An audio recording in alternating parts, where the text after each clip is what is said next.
E aí, meu filho, minha filha, meu irmão, meu amigo, minha amiga, minha irmã, como foi a semana? Tudo bem? Como está sendo este começo de 2019? Caminhando um pouquinho melhor? Eu não estou perguntando de fora, não, o que é que estão fazendo, o que é a situação externa. Estou falando da interna, a sua predisposição para mudança, para melhoria, para ampliação de suas possibilidades psíquicas, emocionais, para o seu crescimento interior, visando não é você só a sua vida, a sua evolução, não é isso. É o conjunto, todos nós estamos interligados, não é? Um puxa e reflete no outro, o outro vem, o outro vai, a gente empurra, a gente vai, a gente se ajuda e a coisa vai se expandindo, não é? No universo está tudo interligado. Então, o que nos prejudica também prejudica o próximo, o que prejudicamos no próximo, consciente ou inconscientemente, também nos atinge. Então, nós temos que aprender a agir com harmonia, com decisão. Harmonia não é aquela tranquilidade passiva, não. Muito pelo contrário, é ativa, é transformadora, não é? E o conhecimento é muito importante nesse processo, não é? O conhecimento que estamos sempre procurando divulgar e estimular, o entendimento das leis universais que estão aí e são o que são, perfeitas, e que nós é que precisamos do desenvolvimento dessa capacidade de assimilação, né? Justamente para poder aplicar na nossa vida e em benefício do próximo este conhecimento, que é o que vai determinar de fato a transformação de tudo para melhor.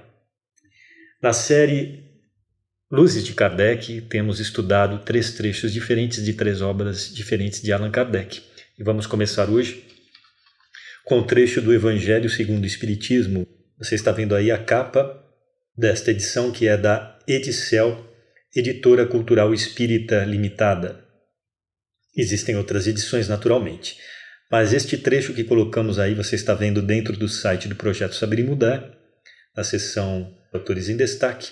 Mas este trecho que você está vendo aí dentro do site do Projeto Saber e Mudar é desta edição específica da Edicel. Palavras de Kardec.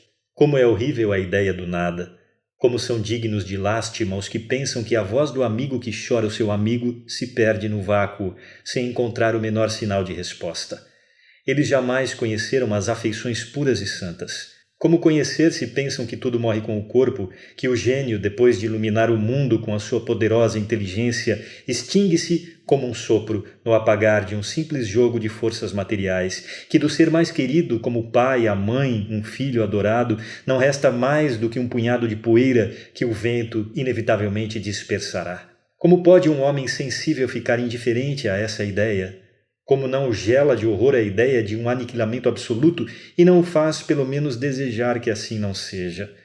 Se até a razão não foi suficiente para dissipar as suas dúvidas, eis que o Espiritismo o vem fazer através das provas materiais de sobrevivência que nos proporciona e, consequentemente, da existência dos seres de além-túmulo.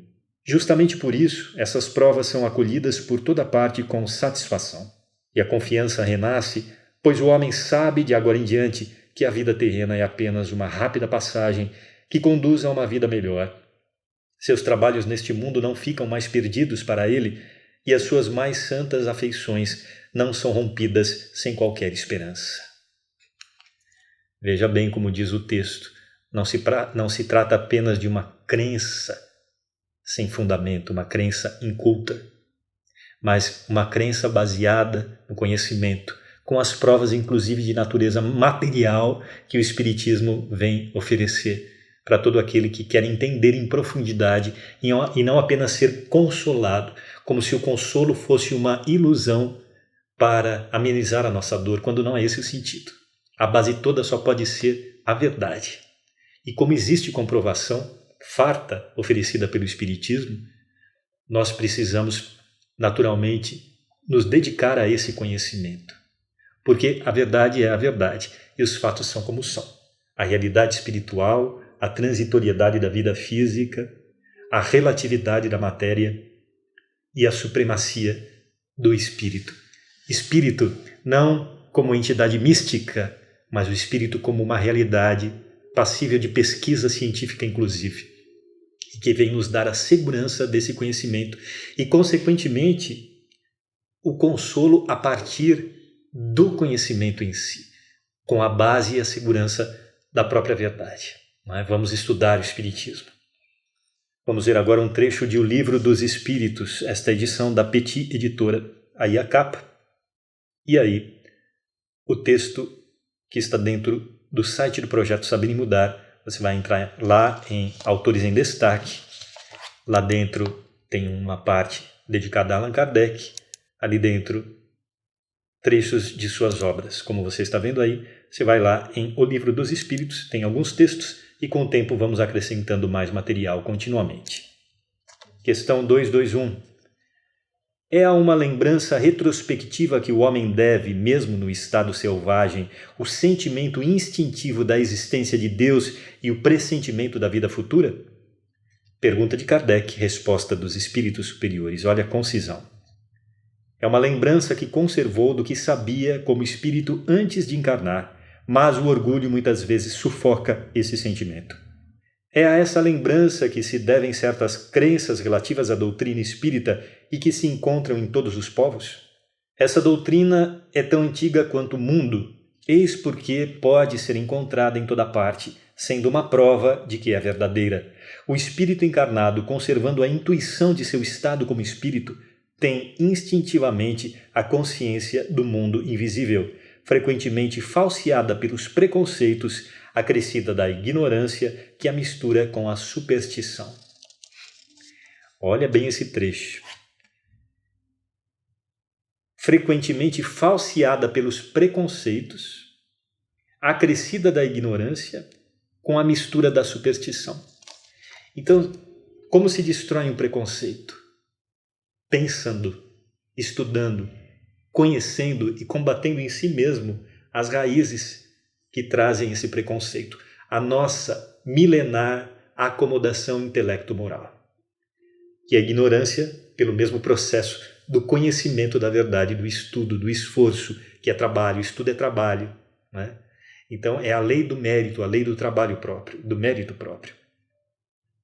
E afastando, varrendo a superstição que tem como base os dogmas religiosos ou mesmo os dogmas filosóficos materialistas. Então, afastando tudo isso, nós vamos ter a capacidade de assimilar a verdade.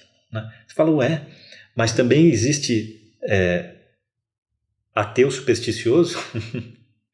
Ora, pode não se admitir, pode mudar o foco, pode mudar a classificação ou o rótulo, mas desde que ele não se predispõe a conhecer, ele também está agindo com uma superstição ou com uma fantasia do pensamento, né? Como uma rota de fuga do conhecimento da verdade por uma indisposição, por orgulho, por preconceito também. Tudo o que foge à lógica, ao bom senso e à honestidade intelecto-moral da pesquisa da verdade. Vamos em frente, mais um trecho. Agora da Revista Espírita, Jornal de Estudos Psicológicos, ano 11, 1868, número 2, fevereiro de 1868. A bela edição da FEB, Federação Espírita Brasileira. Aí o trecho dentro do site do Projeto Saber e Mudar. Esse texto não foi escrito pelo Kardec, mas sim pelo espírito Fenelon, psicografia em Constantina, dezembro de 1861, incluído por Kardec dentro desta edição. Outro ângulo da verdade. A corrupção no seio das religiões é o sintoma de sua decadência, como é da decadência dos povos e dos regimes políticos, porque ela é um indício de uma falta de fé verdadeira. Os homens corrompidos arrastam a humanidade para um despenhadeiro funesto, de onde ela não pode sair senão por uma crise violenta.